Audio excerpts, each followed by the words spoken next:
दुनिया जा सभई असां मोमिन मुसलमान शागिर्द आहियूं।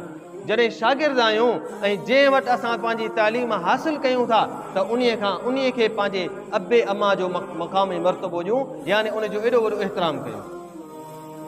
मां अर्ज़ु कयो न, जेको पंहिंजे उस्ताद जे साम्हूं, शागिर्द पंहिंजे उस्ताद जे साम्हूं पाण खे कुझु बि न सम्झे, घटि सम्झे, यकीन ॼाणियो इहो इंतिहाई मक़ामनि ऐं दर्जनि ते पहुचंदो, वॾे मक़ाम ते पहुचंदो।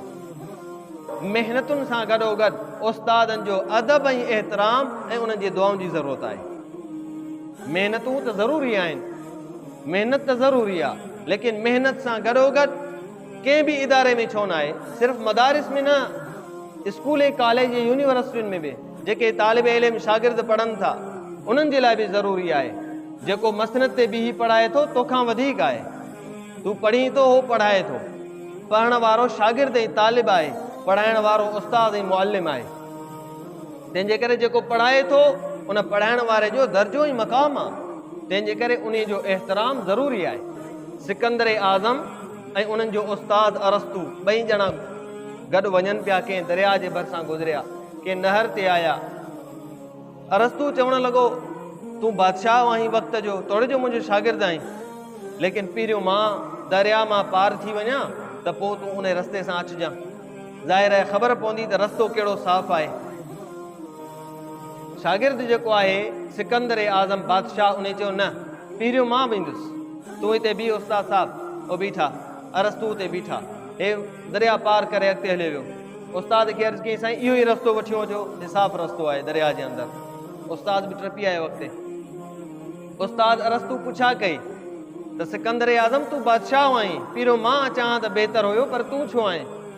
चई, साईं मां इन जे करे पहिरियों आयुमि त मां इन दरिया में पहिरियों टपां, जेकॾहिं मां ॿुॾियुमि त कोई मसइलो कोन्हे, छो त मुंहिंजो उस्ताद अरस्तू आहे। मां सिकंदर आज़म जहिड़ा हज़ारे पैदा करे सघे थो, पर जेकॾहिं सिकंदर आज़म जो उस्ताद जेको अरस्तू आहे ॿुॾी पियो ऐं मरी वियो ऐं ख़तमु थी वियो, त मां सिकंदर आज़म हिकिड़ो बि कोन पैदा करे सघंदुसि, छो त सिकंदर आज़म जो उस्ताद आहे अरस्तू। उस्ताद जो एॾो वॾो मक़ाम आहे, वरी शागिर्दनि जो बि एॾो वॾो मक़ाम आहे। अल्लाह जे रसूल सल्लल्लाहु अलैहि वसल्लम जन छा फरमायो? फरमायो, इन्नमा बुइस्तु मुअल्लिमन, अल्लाह ताला मूंखे उस्ताद बणाए मोकिलियो आहे। अल्लाह रब्बुल इज़्ज़त मूंखे उस्ताद बणाए मोकिलियो आहे। ऐं नबी अलैहिस्सलातु वस्सलाम उस्तादी जो हक़ अदा करे ॾेखारियो, उस्तादी जो हक़ अदा कयो। वरी सहाबा शागिर्दी जो हक़ अदा कयो आहे। हुज़ूर अलैहिस्सलातु वस्सलाम उस्ताद आहिनि। हज़रत अनस इब्न मालिक रज़ी अल्लाह ताला अन्हु सहाबी रसूल आहे, 10 साल हुज़ूर अलैहिस्सलातु वस्सलाम वटि पढ़ियो आहे, 10 साल ख़िदमत कई आहे, पढ़ियो आहे।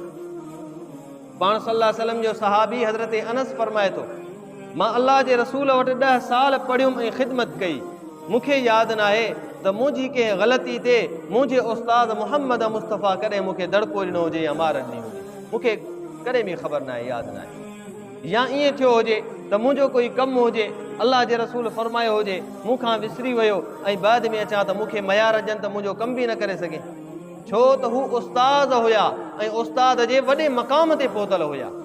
वरी सहाबा शागिर्द हुया ऐं शागिर्दनि जे वॾे मक़ाम ते सहाबा पहुतल हुया।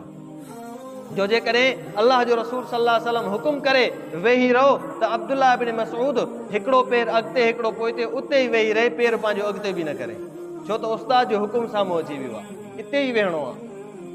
त उस्ताद ऐं शागिर्द जो वॾो मर्तबो ई मक़ाम आहे। हिन वक़्त खे तव्हां ॾिसो, तालीम जे अंदरि केॾो वॾो फ़र्क़ु अची वियो आहे, घणो फ़र्क़ु अची वियो आहे। मयारी तालीम ख़तमु थींदी थी वञे। मदारिस में बि हालत इहा आहे त स्कूलनि में बि इहो हाल आहे। वॾे में वॾा ख़र्च आहिनि स्कूलनि ते, यूनिवर्सिटियुनि ते, मदारिस जे अंदरि ख़र्च आहिनि, लेकिन उहा जेका तालीम हुजणु घुरिजे उहा कान थी नज़र अचे।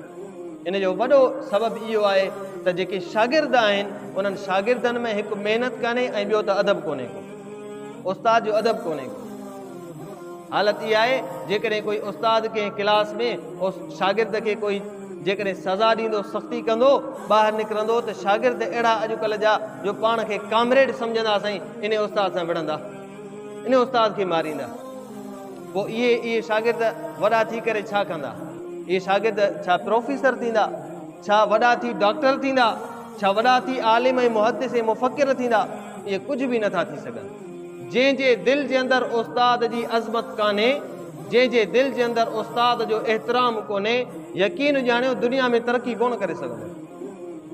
दुनिया में उहो ई माण्हू तरक़ी करे सघे थो, उहो ई माण्हू मंज़िलूं माणे सघे थो, उहो ई माण्हू दुनिया जे आला उहिदनि ऐं मक़ामनि ते, दुनिया आख़िरत जे मक़ामनि ते पहुची सघे थो, जेको उस्ताद खे उस्ताद सम्झे, जेको उस्तादनि खे उस्ताद सम्झे।